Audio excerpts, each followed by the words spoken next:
Hello, what's up mga boss? Welcome back and again dito sa aking YouTube channel, Asil Naked Hill Breeder. Yun. At yung pag-usapan pala natin ay tungkol sa alaga natin na namimili ng pagkain.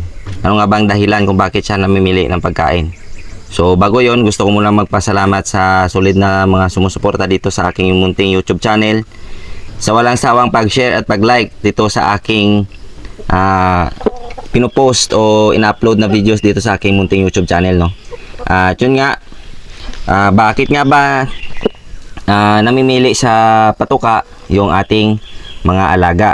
So siguro sa dahilan ng binigla nyo yung inyong alaga na kumain ng concentrate or ng mais. Sa akin kasi may paraan kasi yan mga boss, no? Yung tama kasi na paraan sa pag change feeding na tinatawag ay hindi binibigla.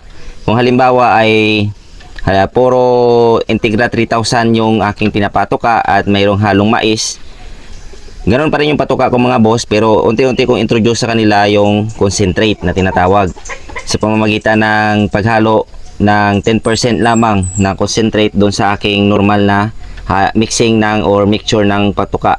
So halimbawa, yung mixture ko ng patuka na normal sa tinutuka ng aking 3 months old ay 4 kilos na Integra 3000 at 1 kilo na crack corn. Haluan ko ito ngayon ng 1 kilo na concentrate. Yun. Para na unti-unti ma-introduce sa kanila yung halo na concentrate sa kanilang patuka at unti-unti nila itong kainin. At hanggang sa masanayin na sila nito, tsaka na natin i-change feed ng mas maraming concentrate o mas maraming mais yung ating patuka.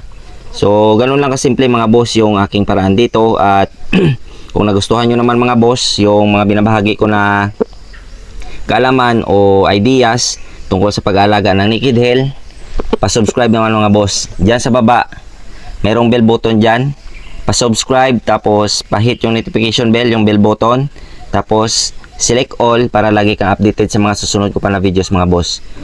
Yun lang yung ginagawa ko mga boss, napakasimple. At yun nga, lagi nating tatandaan na ang Naked Hill ay sports lamang. Huwag tayong mapakalulong sa sugal at lagi nating unahin ang ating pamilya.